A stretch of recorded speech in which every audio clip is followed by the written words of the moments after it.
பல பொய் பிரச்சாரங்களை எப்படி உருவாக்கணும், நமக்குள்ள பல பொய் பிரச்சாரங்களா இருக்கும், நிறைய பொய் பிரச்சாரங்களை உருவாக்குவாங்க. அப்படி செட் பண்ணப்பட்டவர் தான் திரு அண்ணாமலை அவர்கள். டெல்லியில மோடி உட்கார்ந்துட்டு மற்ற ஸ்டேட்ல செட் பண்ணிட்டு இருக்காரு, இங்க திமுக அண்ணாமலையே செட் பண்ணிட்டாங்க. நல்லா பாருங்க எப்படி டைவர்ட் பண்ணுவாருன்னு பாருங்க.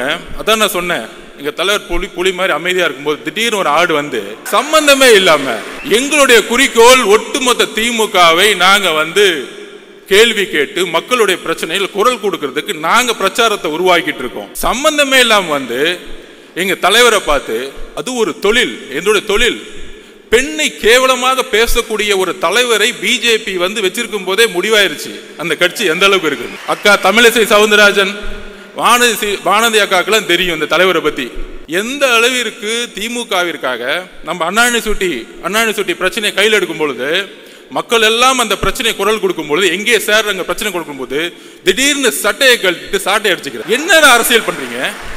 யாருக்காக இந்த அரசியல்? பாவம் மோடி அவர்கள் டெல்லியில உட்காந்து நமக்காக ஒரு பையன் சாட்டையில் அடிச்சிட்டு இருக்கான், நமக்காக ஒரு பையன் கத்திக்கிட்டு இருக்கான், நமக்காக ஒரு பையன் வேலை செஞ்சுட்டு இருக்கான் நினைக்கும் போது அங்கதான் பிரச்சனை இருக்கு. இந்த ஸ்ட்ராட்டஜிஸ் எல்லாம் வந்திருக்காங்களே அப்பயே கரெக்ட் பண்ணி முடிச்சுட்டாங்க பிஜேபியில. யார தலைவரே கரெக்ட் பண்ணிட்டாங்க. இனி வரும் காலங்களில் எங்கள் தலைவரையும் கட்சியும் தொட்டால் உங்களுடைய உண்மையை தூக்கி எறிவோம் மக்கள் மத்தியில், எழுதி கொள்ளுங்கள். எங்க மேல நீங்க எதுவும் சொல்ல முடியாது. நாங்க 10 வருஷம் ஆட்சியில இல்ல, ஊழல் பண்ண பணத்தை போய் லண்டன்ல வச்சு கொண்டாடல. நாங்க இந்த அண்ணாமலை அவர்கள் பேசின உடனே உலகம் ஃபுல்லா ஐடி விங்க இருக்கு. இந்தியா மட்டும் இல்ல, உலகம் ஃபுல்லா ஐடி விங்க தலைவர் அவர்கள் உருவாக்கி வச்சிருக்காரு.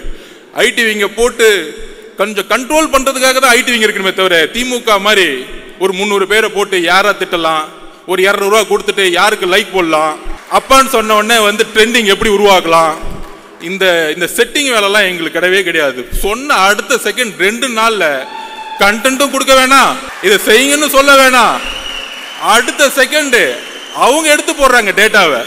இத பாருங்க, நீங்க சொன்னதுக்கு இது பதில். நான் பொதுச்சால சொல்ல, அண்ணே கொஞ்சம் கண்ட்ரோல் பண்ணுங்கண்ணே, போதுண்ணே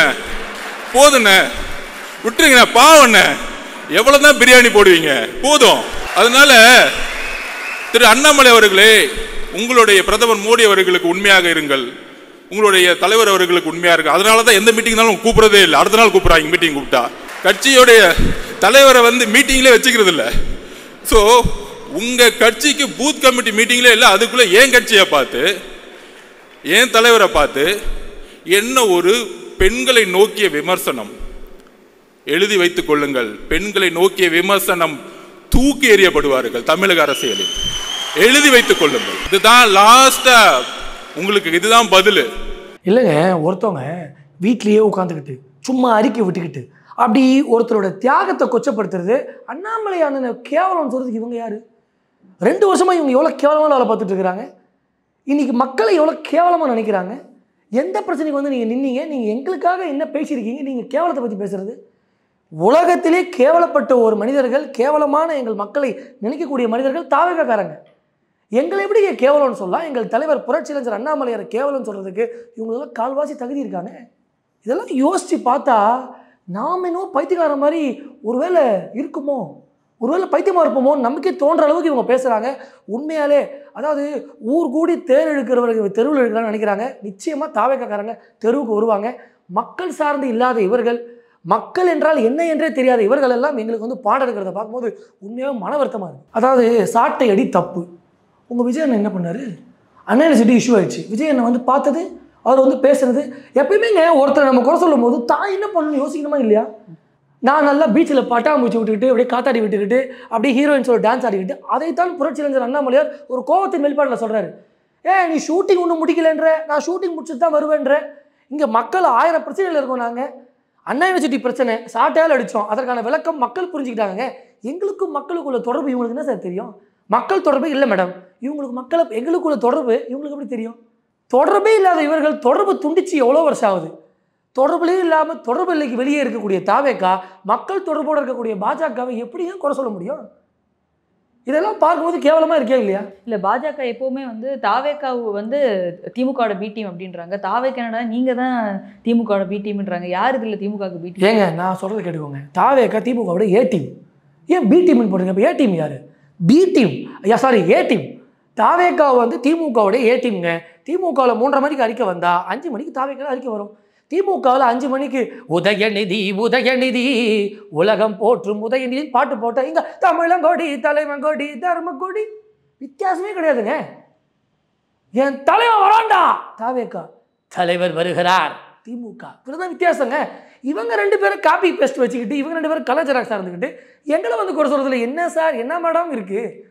கேட்கவே சிரிப்பாக வருதா இல்லையா? இன்னைக்கு அந்த பொதுக்குழுவை பார்த்தீங்க, மனசாட்சியோடு சொல்லுங்க, ஏதாவது ஒரு விஷயம் கேட்குற மாதிரி இருக்குதா? வெறும் புகழ். தமிழக வெற்றி கழகத்துடைய தலைவர் மாண்புமிகு முதலமைச்சர், அதை தாண்டி ஏதாவது பேசுங்களேயா? இந்த தனி மனித புகழ்ச்சி. தமிழ்நாடு முதலமைச்சர் வந்துருவார்.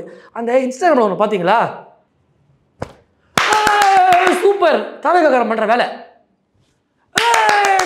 இதே மாதிரி தான் பண்ணுறான். சும்மா அப்படி சிரிச்சா கை தட்டுறான், நின்னா கை தட்டுறான், உட்கார்றா கை தட்டுறான், வீட்டுக்கு போனவரை சேருக்கு லிப்லாம் கடிச்சிட்டு இருக்கான்.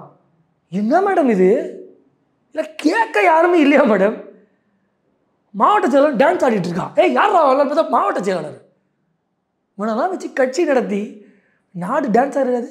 இல்ல முதல்வராக இருக்கட்டும், சிரிச்சிருங்க. இல்ல சார், முதல்வராக இருக்கட்டும், பாஜக மாநில தலைவராக இருக்கட்டும், நீங்க எண்மண் மக்கள் யாத்திரை போகும்போது அண்ணாமலை அவர்கள் தான் டான்ஸ் ஆடுறாங்க. ஏங்க நாங்க தரையில போய் மக்களை சந்திக்கிறோம், மக்கள் வெகுண்டு எழுந்து வராங்க, டான்ஸ் ஆடுறாங்க, தப்பு இல்லைங்க. ஹால் மீட்டிங் போட்டு சும்மா கதகளியும் பரதநாட்டியமோ என்னங்க இது? நாங்கள் ஹால் மீட்டிங் போட்டு இது மாதிரி டான்ஸ் ஆடிட்டு சும்மா இருப்பீங்களா நீங்கள்? ஏற்கனவே இவங்க நாடகம் தாங்க முடியல. உதயநிதியின் உதய நாள்னு அவன் தெருத்துருவா மீட்டிங் போட்டுக்கிட்டு ஓகே படத்தை போட்டுட்டு இருக்கான் 5 மணிலேருந்து. இல்லை இந்த நாடகமே தாங்க முடியல. இங்கே ஒரு அரங்க நாடகம். நான் என்ன சொல்கிறேன், இப்போ இந்த இசைக்கு வந்து இது மாதிரி நடத்துகிறாங்கல்ல, ஒரு கான்செப்ட் மாதிரி, அந்த வெளிப்படையாக அறிவிக்கிட்டோம், காசு கொடுத்து வாங்க கான்செப்ட் பாருங்கன்னு.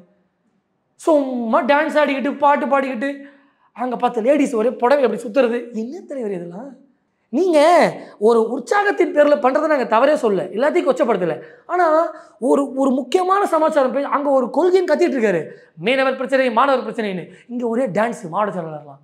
சினிமா பார்த்து பழகிட்டாங்க, சினிமாவே தான் அவரை பார்க்குறாங்க. தலைவராகவோ ஒரு மக்கள் சார்ந்த ஒரு தலைவராகவோ எல்லாம் அவரை பார்க்கல. ஆதவர்ஜுன் நான் கேட்குறாரு, ஏங்க விஜய் என்னை வந்து ப்ரெஸ் மீட்டை பார்ப்பாரா அப்படின்னு கேட்கும்போது, ஏன் ஸ்டாலின் வந்து பார்க்குறாரா? என்ன கேள்வி இது? அவர் பார்க்கல, நீங்கள் பார்க்க மாட்டீங்களா? இதே தெரில. ஸ்டாலின் அண்ணன் வந்தால் தான் அவங்க வெளியே வருவாங்க. ஏன்னா ஸ்டாலின் அண்ணனுடைய அசைன்மெண்ட்டு தான் அண்ணன் விஜய். திமுகவோட அசைன்மெண்ட்டுங்க விஜய். ஐயோ கடவுளை காலேருந்து பார்த்துட்டு சிரிக்கிறதா அழுவுறதா, இந்த வாங்கின பாப்கார்னை கீழே கொட்டுறதா, எனக்கு ஒரே கன்ஃபியூஷன். தாவேகா மீட்டிங்கே நான் பார்க்கல.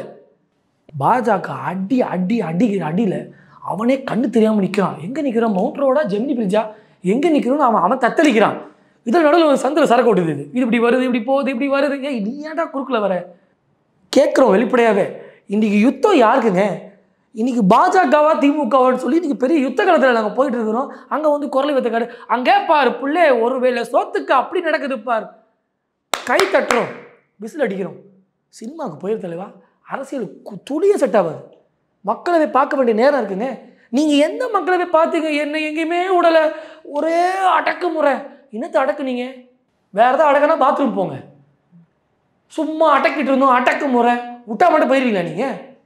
பாஜக வந்து டீலிமிட்டைசேஷனில் வந்து நான் என்ன கேட்குறேன் மேடம், இது ஒரு கேள்வி கேள்வி. எங்களை எங்கே அடக்கலை? எங்களை பாஜக போங்க போய் பார்த்துட்டு வாங்க கொஞ்சிறாங்களா எங்களை வெளிப்படையாக சொல்ல போனால் பாஜகக்கார தொண்டர்கள்லாம் எங்களால் டவுசரை கட்டாத குறைங்க. ஆனால் நாங்கள் டவுசரை இறுக்கி பிடிச்சிட்டு ஓடலை. அப்போ நாங்கள் முட்டாள், நீ வீட்டிலே உட்காந்துக்கிட்டு பஜ்ஜி சாப்பிடுவேன், நீ புத்திசாலி. இந்த நாடகம் எடுபடாதுங்க. நான் ரொம்ப கொலோக்கியல் லாங்குவேஜில் ரொம்ப எளிமையாக சொல்கிறதுக்கு காரணமே எல்லாருக்குமே பேர் சேரணும் இந்த கருத்து. விஜய் அண்ணன் தயவுசெய்து நம்பாதீங்க. அவர் சிரிப்பாப்பார், அவர் தொப்பியாப்பார், அவர் பேண்ட்டு சொக்காயப்பார், இப்படி தான் பேசிகிட்டு இருக்கான் தாவேக்காரன். எவ்வளோ அப்படி என்னங்க ஐயோ, ஒரு கடத்துக்கு மேலே உங்கள் மூஞ்சி போகுது கரெக்டாக. அந்த மீட்டிங் ஆரம்பிச்சதுன்னு அப்படி தான் உட்காந்துருக்கேன் தூரமாக. பயமாக இருக்குது, இன்னும் பயங்கரமாக இருக்கும்போது பயமாக இருக்குது. அதனால் தாவேக்கா இதோட நிப்பாட்டிக்கணும். யுத்தக்களம் யாருக்கு, யார் சண்டை செய்கிறான்றதால நீங்கள் பாருங்கள் மேடம். எங்கேயோ தூரமாக நின்று ஓ அப்படின்னு சவுண்டு வருது. பெரிய சவுண்டுன்னு நினைக்காதீங்க. இங்கே கிட்ட நின்று கத்திக்கிட்டு இருக்கோங்க மக்களுக்காக. எங்களை பாருங்கள்.